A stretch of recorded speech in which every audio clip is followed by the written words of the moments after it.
Salve, salve família, aqui quem fala é o Fernando do canal Cortes de Podcast. Esse é um dos meus canais de YouTube que eu faço dinheiro sem precisar de aparecer, seguindo só o que esse cara fala no curso dele. Então se você quer ganhar dinheiro com a internet, com o YouTube, sem precisar de aparecer também, confere o primeiro link na descrição.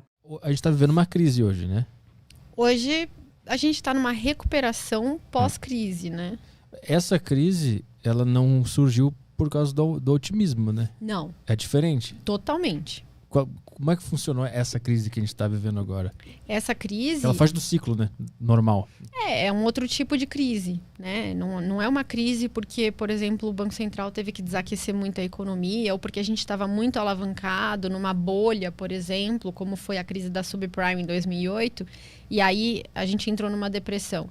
Essa crise foi simplesmente, veio a pandemia, todo mundo foi para casa, todo mundo parou de trabalhar, parou de consumir, parou de ir no restaurante, parou de ir no cabeleireiro, parou de ir na balada, no barzinho, e as empresas colapsaram, né? Uhum. E isso gerou inflação. No primeiro momento, Não? não. No primeiro momento, gerou deflação. Porque aí é o oposto, né? Ninguém tá querendo consumir, tá todo mundo preso em casa. Como é que você vai vender o seu produto? Ah, teve deflação. Teve deflação no começo da pandemia. Teve deflação. A gente teve alguns meses de inflação negativa. Os preços caíram. E agora tá tão alto por quê? Porque aí a gente teve outras coisas no caminho. Então, num segundo momento da crise, teve a crise, teve deflação, aí várias economias do mundo, inclusive o Brasil, fizeram um auxílio emergencial, né? Então, você pegou dinheiro físico e deu na mão da população de baixa renda. O que essa população faz? Consome, né? Tava todo mundo com... o Fundo Verde tem um estudo muito interessante que ele fala que com o auxílio emergencial, a renda média das pessoas de baixa renda subiu 38%.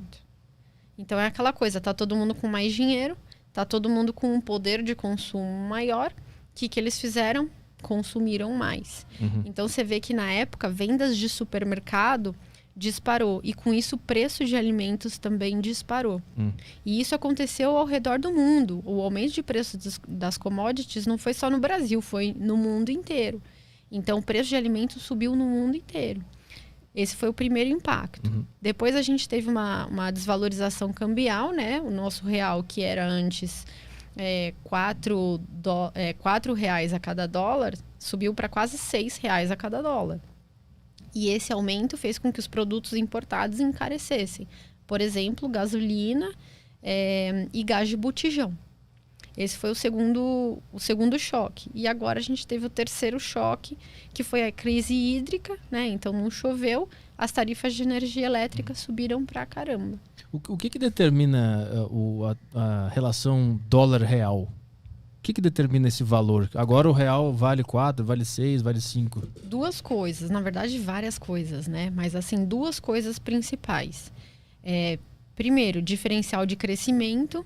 Então, se a gente for um país que cresce muito, provavelmente o nosso câmbio vai se valorizar. As pessoas de fora vão querer investir aqui. Então, vamos supor, no super ciclo de commodities, que foi de 2003 a 2007... as nossas bananas, né? Se a gente é a República das Bananas, as nossas bananas estavam muito caras. Então, a gente exporta minério de ferro, soja, essas coisas.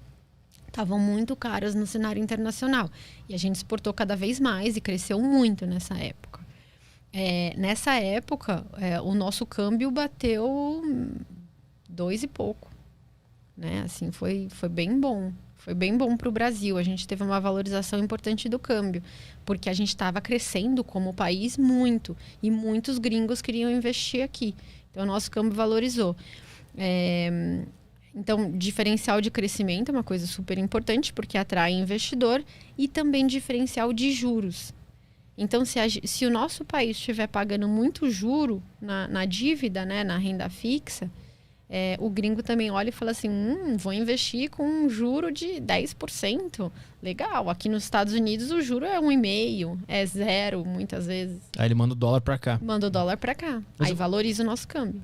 Eu quero entender assim, que determina o valor ali? É um software? É um mercado? É o mercado. Quem que escreve lá agora vale 5,20? Todos nós. Imagina que...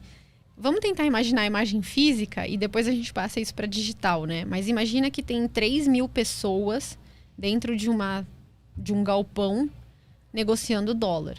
Então, eu falo para você, eu te dou R$5 por dólar, por cada dólar.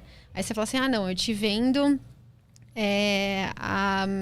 eu não quero R$5, eu quero R$6. Aí a gente vai negociar. Aí sai negócio entre a gente. Então você já vai embora da roda. Aí vai outro cara, não, eu também quero comprar dólar. Aí outra pessoa vai ofertando, né? E aí só que acontece exatamente isso, só que na bolsa, que é uma coisa digital.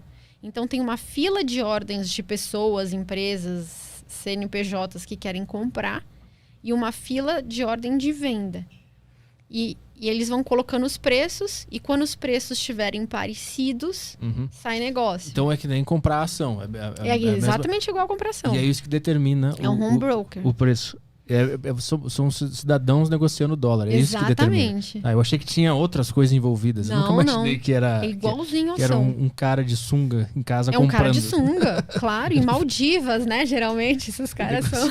É o cara fazendo day trade. O cara faz day trade. Nossa, muita gente. Eu, inclusive, quando eu comecei na mesa de operações, eu comecei com cupom cambial, que é a forma brasileira de você negociar dólar. Então, eu fazia day trade de cupom cambial. Então o cara que tá fazendo day trade hoje, ele tá orientando o valor do dólar para todo mundo. O pessoal que tá vendendo e comprando agora. Ele dá liquidez, né? Tipo, o day trader, ele não vai conseguir transformar o patamar da moeda, mas ele dá liquidez para muita gente. Então, por exemplo, tinha muita empresa que queria fazer um hedge, né? Uma proteção, por exemplo, uma exportadora. Ela queria exportar, mas ela não queria correr o risco da oscilação de preço. Então, ela exportava, mas já travava o quanto o cliente ia pagar, já fazia a conversão, né? Então, ela fazia a proteção dela. Então, se o dólar caísse, ela ia receber aquele mesmo número de reais, porque ela já fez a proteção. E aí, eles cotavam comigo, né? Então, Marília, eu quero fazer um FRA para 2022. Aí, eu ia lá dar preço e fechava com a pessoa. Aí, depois eu ia fazer...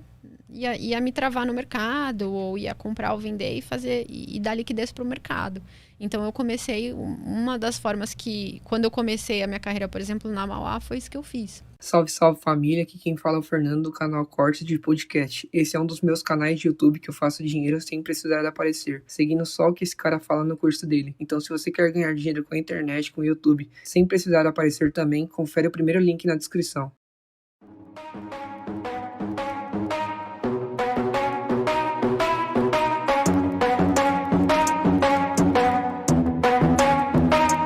Are we gonna play now? Ready for the show? I'm about to take down, you already know. Get the fuck out of my face now, yeah, you gotta go.